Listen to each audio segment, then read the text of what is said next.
1 Samuel 9ஆம் அதிகாரம். 1. பென்யமீன் கோத்திரத்தாரில் keys என்னும் பேருள்ள மகா பராக்கிரமசாலியான ஒரு மனுஷன் இருந்தான். அவன் பென்யமீன் கோத்திரத்தானாகிய அபியாவின் மகனான பெகோராத்திற்கு பிறந்த சேரோரின் புத்திரனாகிய அபியேலின் குமாரன். 2.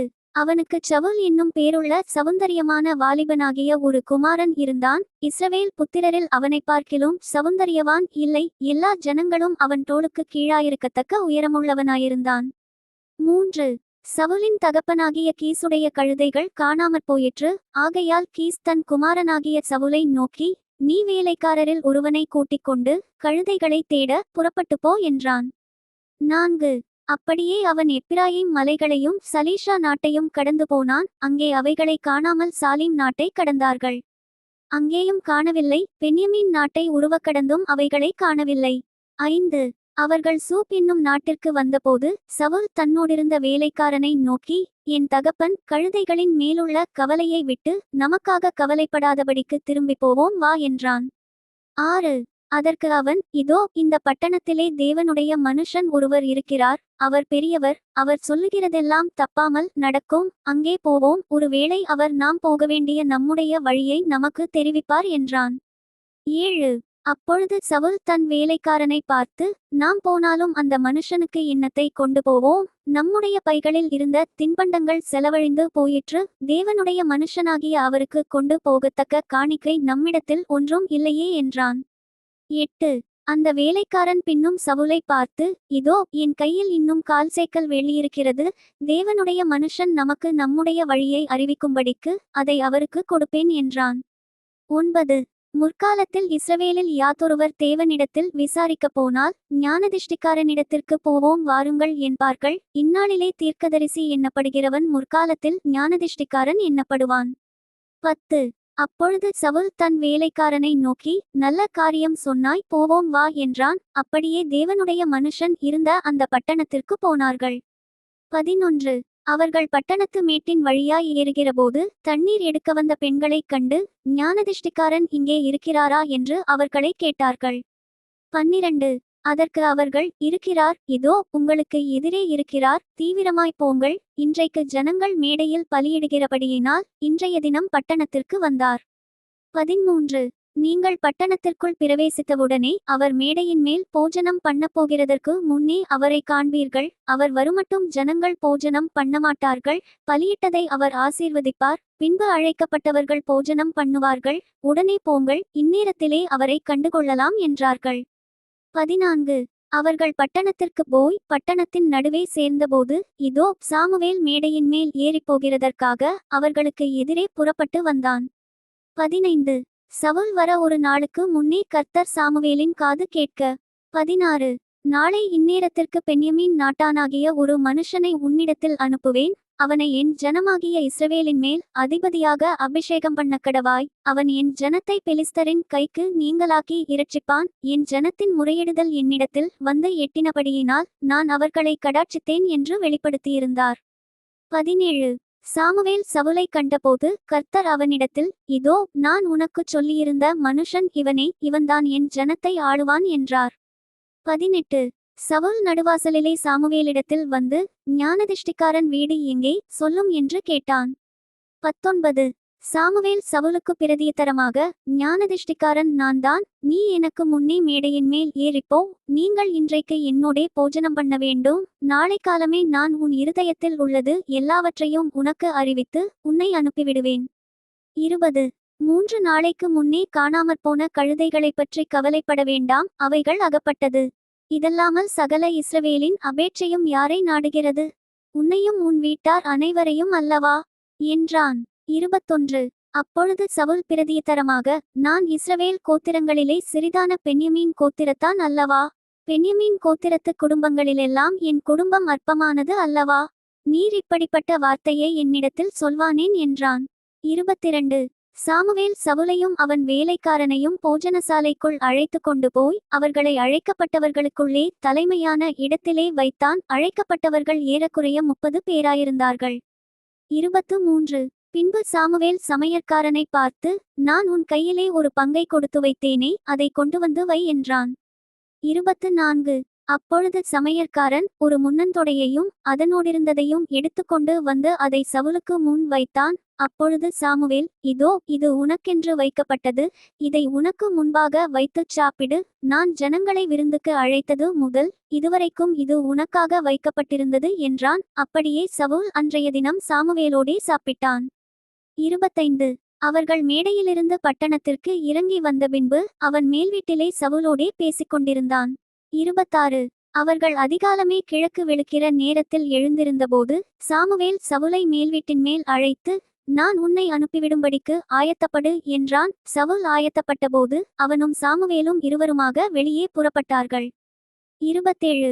அவர்கள் பட்டணத்தின் கடைசி மட்டும் இறங்கி வந்தபோது சாமுவேல் சவுலை பார்த்து, வேலைக்காரனை நமக்கு முன்னே நடந்து போகச் சொல் என்றான். அப்படியே அவன் நடந்து போனான். இப்பொழுது நான் தேவனுடைய வார்த்தையை உனக்கு தெரிவிக்கும்படிக்கு நீ சற்றே தரித்து நில் என்றான்.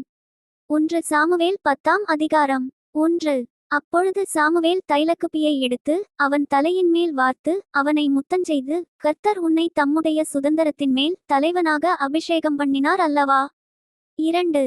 நீ இன்றைக்கு என்னை விட்டு போகிறபோது பென்யமீன் எல்லையாகிய செல்சாகில் ராகேலின் கல்லறையண்டையில் 2 மனுஷரை காண்பாய். அவர்கள் உன்னை பார்த்து, நீ தேடப்போன கழுதைகள் அகப்பட்டது, இதோ உன் தகப்பன் கழுதைகளின் மேலிருந்த கவலையை விட்டு உங்களுக்காக விசாரப்பட்டு என் மகனுக்காக என்ன செய்வேன் என்கிறான் என்று சொல்லுவார்கள். 3. நீ அவ்விடத்தை விட்டு அப்புறம் கடந்து போய் தாபோரிலுள்ள சமபூமியிலே சேரும்போது தேவனை பணியும்படி பெத்தேலுக்கு போகிற 3 மனுஷர் அங்கே உன்னை கண்டு சந்திப்பார்கள். ஒருவன் 3 ஆட்டுக்குட்டிகளையும் இன்னொருவன் 3 அப்பங்களையும் வேறொருவன் திராட்சரசமுள்ள ஒரு துருத்தியையும் கொண்டு வந்து 4. உன்னுடைய சுகசெய்தியை விசாரித்து உனக்கு 2 அப்பங்களை கொடுப்பார்கள். அவைகளை நீ அவர்கள் கையிலே வாங்க வேண்டும். 5. பின்பு பெலிஸ்தரின் தானயம் இருக்கிற தேவனுடைய மலைக்கு போவாய். அங்கே நீ பட்டணத்திற்குள் பிரவேசிக்கையில் மேடையிலிருந்து இறங்கி வருகிற தீர்க்கதரிசிகளின் கூட்டத்திற்கு எதிர்ப்படுவாய். அவர்களுக்கு முன்பாக தம்புரும் மேளமும் நாகசுரமும் சுரமண்டலமும் போகும். அவர்கள் தீர்க்கதரிசனம் சொல்லுவார்கள். 6. அப்பொழுது கர்த்தருடைய ஆவி உன்மேல் இறங்குவார். நீ அவர்களோடே கூட தீர்க்கதரிசனம் சொல்லி வேறு மனுஷனாவாய். 7. இந்த அடையாளங்கள் உனக்கு நேரிடும்போது சமயத்துக்கு ஏற்றபடி நீ செய், தேவன் உன்னோடே இருக்கிறார். 8. நீ எனக்கு முன்னே கில்காலுக்கு இறங்கிப்போ, சர்வாங்க தகனபலிகளையும் சமாதான பலிகளையும் செலுத்தும்படிக்கு நான் உன்னிடத்தில் வருவேன். நான் உன்னிடத்தில் வந்து நீ செய்ய வேண்டியதை உனக்கு அறிவிக்குமட்டும் 7 நாள் காத்திரு என்றான். 9.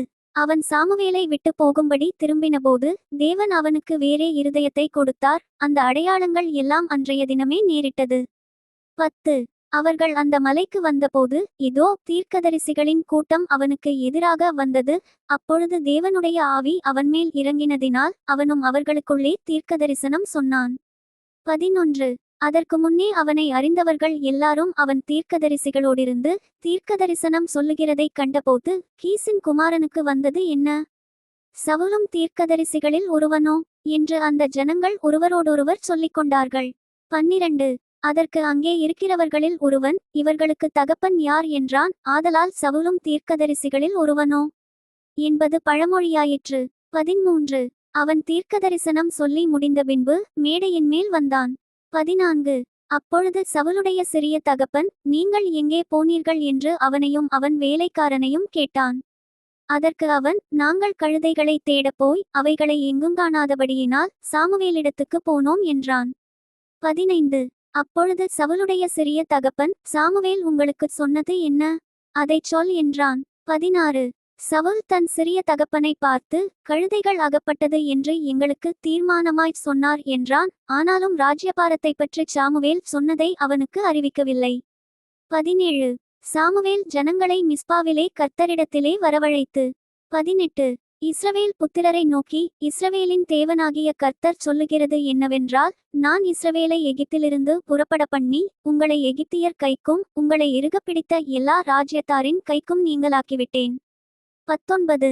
நீங்களோ உங்களுடைய எல்லா தீங்குகளுக்கும் நெருக்கங்களுக்கும் உங்களை நீங்களாக்கி இரட்சித்த உங்கள் தேவனை இந்நாளிலே புறக்கணித்து ஒரு ராஜாவை எங்கள் மேல் ஏற்படுத்தும் என்று அவரிடத்தில் கேட்டுக்கொண்டீர்கள். இப்பொழுது கர்த்தருடைய சந்நிதியில் உங்கள் வம்சங்களின்படியேயும் ஆயிரங்களான உங்கள் சேர்வைகளின்படியேயும் வந்து நில்லுங்கள் என்றான். 20. சாமுவேல் இஸ்ரவேலின் கோத்திரங்களையெல்லாம் சேரப்பண்ணின பின்பு பென்யமீன் கோத்திரத்தின் மேல் சீட்டு விழுந்தது. 21 அவன் பென்யமீன் கோத்திரத்தை அதனுடைய குடும்பங்களின்படியே சேரப்பண்ணின பின்பு மாத்திரி குடும்பத்தின் மேலும் அதிலே கீசின் குமாரனாகிய சவுலின் மேலும் சீட்டு விழுந்தது. அவனை தேடினபோது அவன் அகப்படவில்லை. 22 அவன் இனி இங்கே வருவானா என்று அவர்கள் திரும்ப கர்த்தரிடத்தில் விசாரித்தபோது, இதோ அவன் தளவாடங்களிருக்கிற இடத்திலே ஒளித்துக் கொண்டிருக்கிறான் என்று கர்த்தர் சொன்னார். 23 அப்பொழுது அவர்கள் ஓடி அங்கேயிருந்து அவனை அழைத்து கொண்டு வந்தார்கள். அவன் ஜனங்கள் நடுவே வந்து நின்றபோது எல்லா ஜனங்களும் அவன் தோளுக்கு கீழாயிருக்கத்தக்க உயரமுள்ளவனாயிருந்தான்.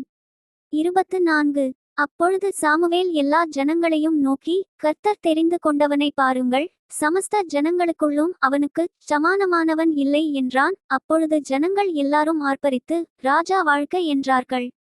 25 சாமுவேல் ராஜாங்கத்தின் முறையை ஜனங்களுக்கு தெரிவித்து அதை ஒரு புஸ்தகத்தில் எழுதி கர்த்தருடைய சந்நிதியில் வைத்து ஜனங்களையெல்லாம் அவரவர் வீட்டுக்கு அனுப்பிவிட்டான். 26 சவுலும் கிபியாவிலிருக்கிற தன் வீட்டுக்கு போனான். இராணுவத்தில் தேவன் இவர்கள் மனதை ஏவினாரோ அவர்களும் அவனோடே கூட போனார்கள். 27 ஆனாலும் பேலியாளின் மக்கள், இவனா நம்மை இரட்சிக்கப் போகிறவன் என்று சொல்லி அவனுக்கு காணிக்கை கொண்டுவராமல் அவனை அசட்டை பண்ணினார்கள். அவனோ காது கேளாதவன் போல இருந்தான்.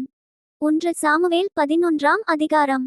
1 அக்காலத்தில் நாகாஸ் என்னும் அம்மோனியன் வந்து கீலேயாத்திலிருக்கிற யாபேசை முற்றுகை போட்டான். அப்பொழுது யாபேசின் மனுஷர் எல்லாரும் நாகாசை நோக்கி, எங்களோடே உடன்படிக்கை பண்ணும், அப்பொழுது உம்மை சேவிப்போம் என்றார்கள். 2 அதற்கு அம்மோனியனாகிய நாகாஸ், நான் உங்கள் ஒவ்வொருவருடைய வலது கண்ணையும் பிடுங்கி இதனாலே இஸ்ரவேல் எல்லாவற்றின் மேலும் நிந்தை வரப்பண்ணுவதே நான் உங்களோடே பண்ணும் உடன்படிக்கை என்றான். 3 அதற்கு யாபேசின் மூப்பர்கள், நாங்கள் இஸ்ரவேல் நாடெங்கும் ஸ்தானாபதிகளை அனுப்பும்படி 7 நாள் எங்களுக்கு தவணை கொடும், எங்களை இரட்சிப்பார் இல்லாவிட்டால் அப்பொழுது உம்மிடத்தில் வருவோம் என்றார்கள். 4 அந்த ஸ்தானாபதிகள் சவுலின் ஊராகிய கிபியாவிலே வந்து ஜனங்களின் காது கேட்க அந்த செய்திகளை சொன்னார்கள். அப்பொழுது ஜனங்கள் எல்லாரும் சத்தமிட்டு அழுதார்கள். 5 இதோ சவுல் மாடுகளின் பின்னாலே வயலிலிருந்து வந்து ஜனங்கள் அழுகிற முகாந்தரம் என்ன என்று கேட்டான். யாபேசின் மனுஷர் சொல்லிய செய்திகளை அவனுக்கு தெரிவித்தார்கள். 6 சவுல் இந்த செய்திகளை கேட்டவுடனே தேவனுடைய ஆவி அவன்மேல் இறங்கினதினால் அவன் மிகவும் கோபம் மூண்டவனாகி 7 ஊரினை மாட்டை பிடித்து துண்டித்து அந்த ஸ்தானாபதிகள் கையிலே கொடுத்து இஸ்ரவேலின் நாடுகளுக்கெல்லாம் அனுப்பி, சவுலின் பின்னாலேயும் சாமுவேலின் பின்னாலேயும் புறப்படாதவன் எவனோ அவனுடைய மாடுகளுக்கு இப்படிச் செய்யப்படும் என்று சொல்லியனுப்பினான். அப்பொழுது கர்த்தரால் உண்டான பயங்கரம் ஜனத்தின்மேல் வந்ததினால் ஒருமனப்பட்டு புறப்பட்டு வந்தார்கள். 8 அவர்களை பேசேக்கிலே இலக்கம் பார்த்தான். இஸ்ரவேல் புத்திரரில் 3 லட்சம் பேரும் யூதா மனுஷரில் 30,000 பேரும் இருந்தார்கள். 9 வந்த ஸ்தானாபதிகளை அவர்கள் நோக்கி, நாளைக்கு வெயில் ஏறுகிறதற்கு முன்னே உங்களுக்கு இரட்சிப்பு கிடைக்கும் என்று கீலேயாத்திலிருக்கிற யாபேசின் மனுஷருக்கு சொல்லுங்கள் என்றார்கள். ஸ்தானாபதிகள் வந்து யாபேசின் மனுஷரிடத்தில் அதை அறிவித்தார்கள். அதற்கு அவர்கள் சந்தோஷப்பட்டார்கள். 10 பின்பு யாபேசின் மனுஷர், நாளைக்கு உங்களிடத்தில் வருவோம், அப்பொழுது உங்கள் இஷ்டப்படியெல்லாம் எங்களுக்குச் செய்யுங்கள் என்றார்கள். 11 மறுநாளிலே சவுல் ஜனங்களை 3 படையாக வகுத்து கிழக்கு வெளுத்துவரும் ஜாமத்தில் பாளையத்திற்குள் வந்து வெயில் ஏறும் வரைக்கும் அம்மோனியரை முறிய அடித்தான். தப்பினவர்களில் 2 பேராகிலும் சேர்ந்து ஓடிப்போகாதபடி எல்லாரும் சிதறிப்போனார்கள். 12 அப்பொழுது ஜனங்கள் சாமுவேலை நோக்கி, சவுலா நமக்கு ராஜாவாயிருக்கப் போகிறவன் என்று சொன்னவர்கள் யார்? அந்த மனுஷரை நாங்கள் கொன்று போடும்படிக்கு ஒப்புக்கொடுங்கள் என்றார்கள். 13 அதற்குச் சவுல், இன்றைய தினம் ஒருவரும் கொல்லப்படலாகாது, இன்று கர்த்தர் இஸ்ரவேலுக்கு இரட்சிப்பை அருளினார் என்றான். 14 அப்பொழுது சாமுவேல் ஜனங்களை நோக்கி, நாம் கில்காலுக்கு போய் அங்கே ராஜ்யபாரத்தை ஸ்திரப்படுத்துவோம் வாருங்கள் என்றான். 15 அப்படியே ஜனங்கள் எல்லாரும் கில்காலுக்கு போய் அவ்விடத்திலே கர்த்தருடைய சந்நிதியில் சவுலை ராஜாவாக ஏற்படுத்தி அங்கே கர்த்தருடைய சந்நிதியில் சமாதான பலிகளைச் செலுத்தி அங்கே சவுலும் இஸ்ரவேல் மனுஷர் யாவரும் மிகவும் சந்தோஷங்கொண்டாடினார்கள். 1 சாமுவேல் 12ஆம் அதிகாரம். 1 அப்பொழுது சாமுவேல் இஸ்ரவேலர் அனைவரையும் நோக்கி, இதோ நீங்கள் எனக்குச் சொன்னபடியெல்லாம் உங்கள் சொற்கேட்டு உங்களுக்கு ஒரு ராஜாவை ஏற்படுத்தினேன். 2 இப்போதும் இதோ ராஜாவானவர் உங்களுக்கு முன்பாகச் சஞ்சரித்து வருகிறார். நானோ கிழவனும் நரைத்தவனுமானேன். என் குமாரர் உங்களோடிருப்பார்கள். நான் என் சிறுவயது முதல் இந்நாள் வரைக்கும் உங்களுக்கு முன்பாகச் சஞ்சரித்து வந்தேன். 3. இதோ இருக்கிறேன், கர்த்தரின் சந்நிதியிலும் அவர் அபிஷேகம் பண்ணி வைத்தவருக்கு முன்பாகவும் என்னை குறித்து சாட்சி சொல்லுங்கள். நான் யாருடைய எருதை எடுத்துக்கொண்டேன்? யாருடைய கழுதையை எடுத்துக்கொண்டேன்? யாருக்கு அநியாயம் செய்தேன்? யாருக்கு இடுக்கண் செய்தேன்? யார் கையில் பரிதானம் வாங்கிக் கொண்டு கஞ்சாட்டையாயிருந்தேன்? சொல்லுங்கள், அப்படியுண்டானால் அதை உங்களுக்கு திரும்ப கொடுப்பேன் என்றான். 4. அதற்கு அவர்கள், நீர் எங்களுக்கு அநியாயம் செய்யவும் இல்லை, எங்களுக்கு இடுக்கண் செய்யவும் இல்லை, ஒருவர் கையிலும் ஒன்றும் வாங்கவும் இல்லை என்றார்கள். 5.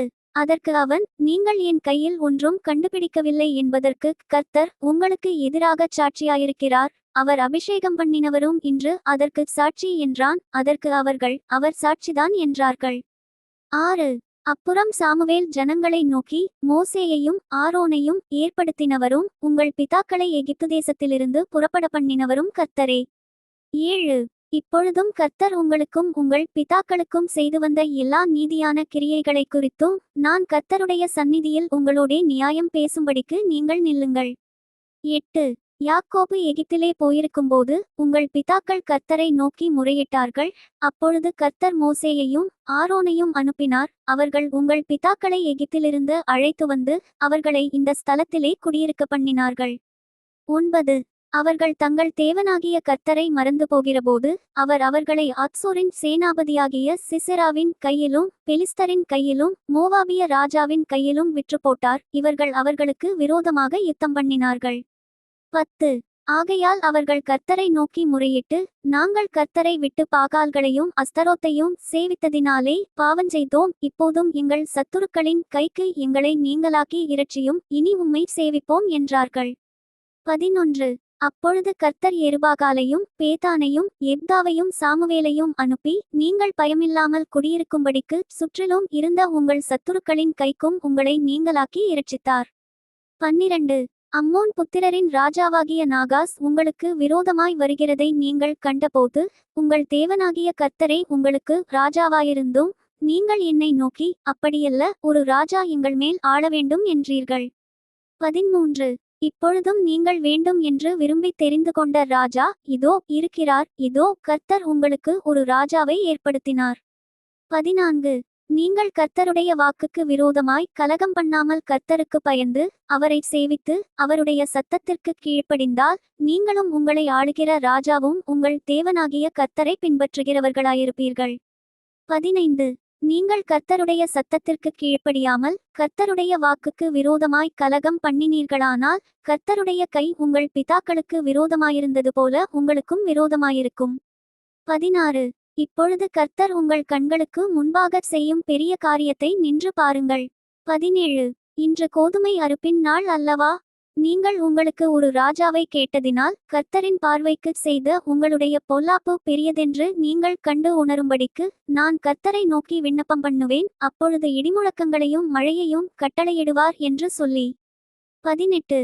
சாமுவேல் கர்த்தரை நோக்கி விண்ணப்பம் பண்ணினான். அன்றைய தினமே கர்த்தர் இடிமுழக்கங்களையும் மழையையும் கட்டளையிட்டார். அப்பொழுது ஜனங்கள் எல்லாரும் கர்த்தருக்கும் சாமுவேலுக்கும் மிகவும் பயந்து. 19.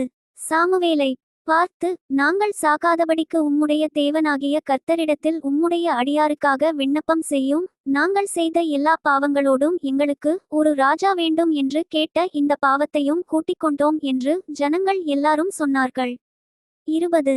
அப்பொழுது சாமுவேல் ஜனங்களை நோக்கி, பயப்படாதேயுங்கள், நீங்கள் இந்த பொல்லாப்பையெல்லாம் செய்தீர்கள், ஆகிலும் கர்த்தரை விட்டு பின்வாங்காமல் கர்த்தரை உங்கள் முழு இருதயத்தோடும் சேவியுங்கள். 21.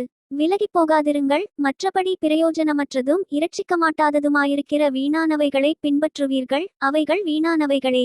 22. கர்த்தர் உங்களை தமக்கு ஜனமாக்கிக் கொள்ள பிரியமானபடியினால் கர்த்தர் தம்முடைய மகத்துவமான நாமத்தினிமித்தம் தமது ஜனத்தை கைவிடமாட்டார். 23. நானும் உங்களுக்காக விண்ணப்பம் செய்யாதிருப்பேனாகில் கர்த்தருக்கு விரோதமாக பாவஞ்செய்கிறவனாயிருப்பேன், அது எனக்கு தூரமாயிருப்பதாக. நன்மையும் செவ்வையுமான வழியை நான் உங்களுக்கு போதிப்பேன். 24. நீங்கள் எப்படியும் கர்த்தருக்கு பயந்து உங்கள் முழு இருதயத்தோடும் உண்மையாய் அவரை சேவிக்கக்கடவீர்கள், அவர் உங்களிடத்தில் எவ்வளவு மகிமையான காரியங்களை செய்தார் என்பதை சிந்தித்து பாருங்கள். 25. நீங்கள் இன்னும் பொல்லாப்பை செய்யவே செய்வீர்களானால் நீங்களும் உங்கள் ராஜாவும் நாசமடைவீர்கள் என்றான். Bye from Daniel. Bye from Benny.